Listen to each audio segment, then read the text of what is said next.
Cualquiera que nos esté viendo en la televisión, comparen los procesos electorales de cualquier país. Hay debates, es parte de la democracia, contrastar ideas. Ahorita decía, y la citaba yo a Irma, es que lo que nos quieren es bajar la comodidad de estar siendo el primero. Pues lo que quiere decir es que tienen miedo de debatir. Y en una democracia lo que quieren los ciudadanos es escuchar cuáles son sus propuestas y debatirlas. Déjame hablar porque tú hablaste bastante tiempo. Por el otro lado, yo creo que es muy importante que ustedes ahora se ponen a calificar cuáles son los debates y cuáles son los buenos y cuáles son los malos y cuáles son los de altura y cuáles son los de no altura. Pues yo creo que los candidatos hacen los debates de altura, ¿no? Y si tenemos candidatos de altura, pues que sean debates de altura. Yo no le veo nada de malo y al contrario le veo mucho de positivo que la ciudadanía escuche cuáles son las propuestas. Eso es la democracia. Esto es este periodo, contrastar ideas y que vean qué país quiere cada uno de los tres y a qué país nos quieren llevar y que la gente decide el tipo de país que queremos, ¿no? Y yo sí tengo aquí un tema que me preocupa muchísimo y es una pregunta que le quería yo hacer a Irma, sí, porque tu candidato acaba de decir que el libro de Gandhi que más se vendió de un mexicano es su libro. Aquí tengo la lista de Gandhi, no aparece en ninguno de los 10 libros más vendidos y dice que le dieron $1 millón de regalías. Mi pregunta es, Irma, si no tiene chequera, ¿cómo se los dieron? ¿Se lo dieron en maletas? ¿En qué se lo depositaron? ¿Nos podrías contestar eso? Porque sigue viviendo del aire sin rendir cuentas. Pues lo que te decía es que quien tiene que rendir cuentas es más tu candidato, que está implicado. Pero contéstanos esta, no le des la vuelta. No. ¿Cómo le pagaron $1 millón si no tiene cuenta de cheques? Tienes que preguntárselo a su mujer. Se la pasa Andrés Manuel con ella es la que controla, lo ha dicho.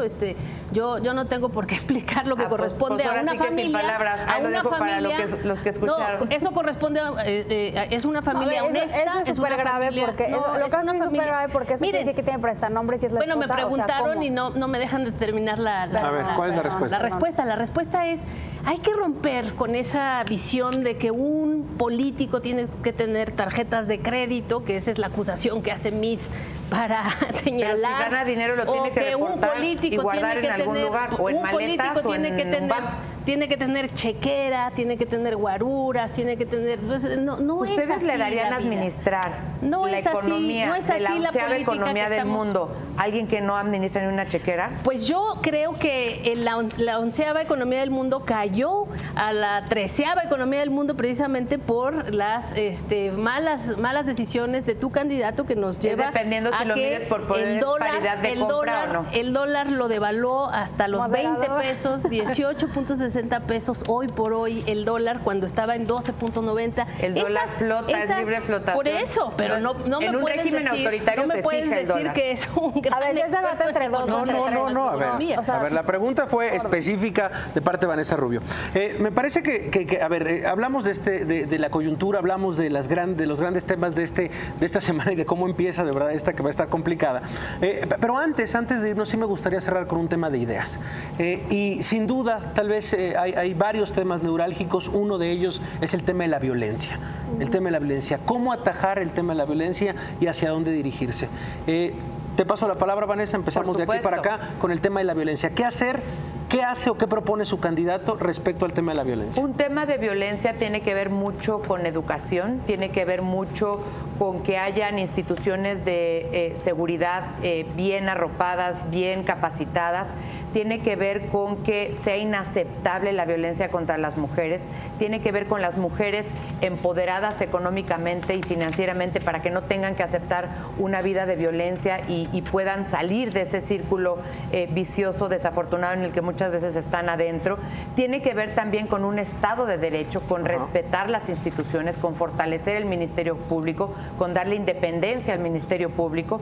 Tiene que ver también, desde luego, con respetar todas las normas. Nadie al margen de la ley, cero impunidad.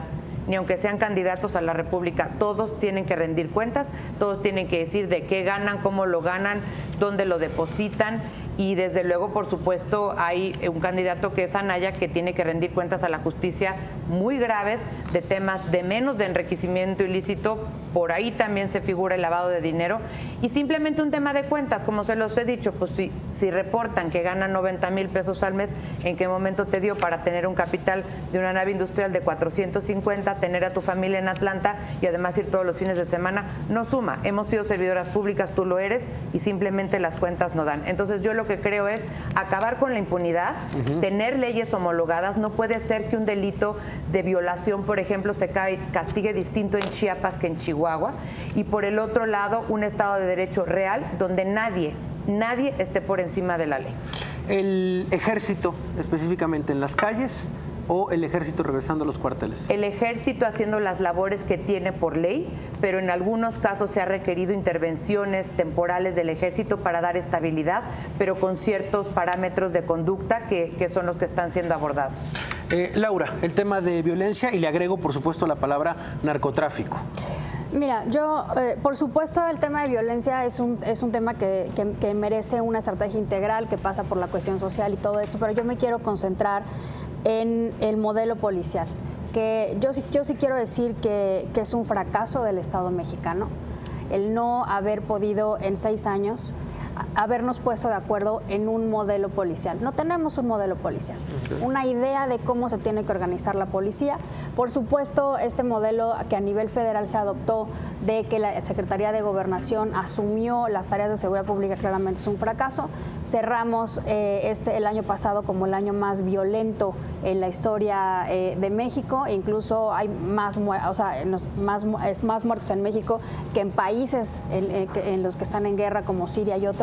Entonces sí tenemos un problema de violencia muy fuerte que nos lastima mucho internamente, que inhibe la competitividad, que nos genera una imagen internacional muy mala y que se tiene que corregir. Entonces yo creo que, y la propuesta de Ricardo y del Frente en este tema es definir un modelo policial. Nosotros hemos propuesto siempre el mando mixto como una solución. En el tema de las tareas del ejército, nosotros sostenemos que tienen que regresar a los cuarteles, tiene que ser un regreso gradual, tiene que ser un regreso planificado en la medida en que tengamos policías confiables, policías capacitadas.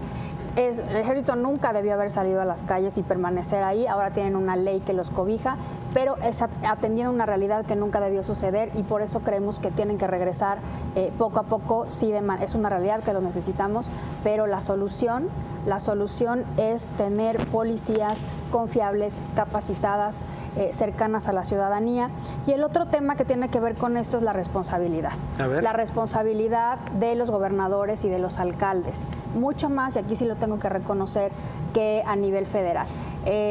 Los gobernadores y los alcaldes tienen que asumir su responsabilidad en esta tarea, porque al final del día la gran mayoría, salvo los de crimen organizado, por ejemplo, son tareas que son de competencia local.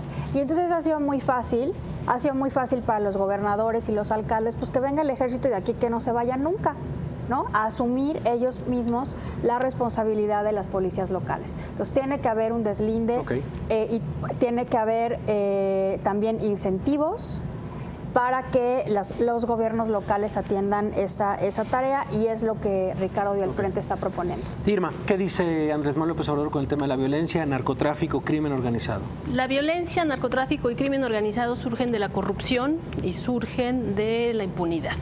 Y México tiene 5 de las 10 ciudades más violentas del mundo. 5 son mexicanas. Mi querido Acapulco, donde yo nací, Los Cabos, Ciudad Victoria, La Paz y Tijuana. Esas son las 5 ciudades de las más peligrosas a nivel global, junto con otras. Y eso se debe precisamente, lo tengo que decir, a la corrupción del partido de Estado cuasi único que fue el PRI en un momento dado y que ahora está en un régimen bipartito. Con el PAN también es muy llamativo cómo se habla de que hay que regresar al ejército a los cuarteles cuando ellos fueron los que los sacaron de los cuarteles en una política muy desafortunada, en una política que incendió al país y que nos tiene con esta deuda de oprobio en términos de sangre y en términos de injusticia. Entonces, lo que ha pasado, y es la propuesta que hace Andrés Manuel, es que tenemos que empujar a, más allá de los discursos demagógicos de las instituciones en el vacío y de hacer borrón y cuenta nueva, a aplicar la Constitución. La Constitución contempla, lo ha dicho él muchas veces, la figura de la Guardia Nacional, que él está planteando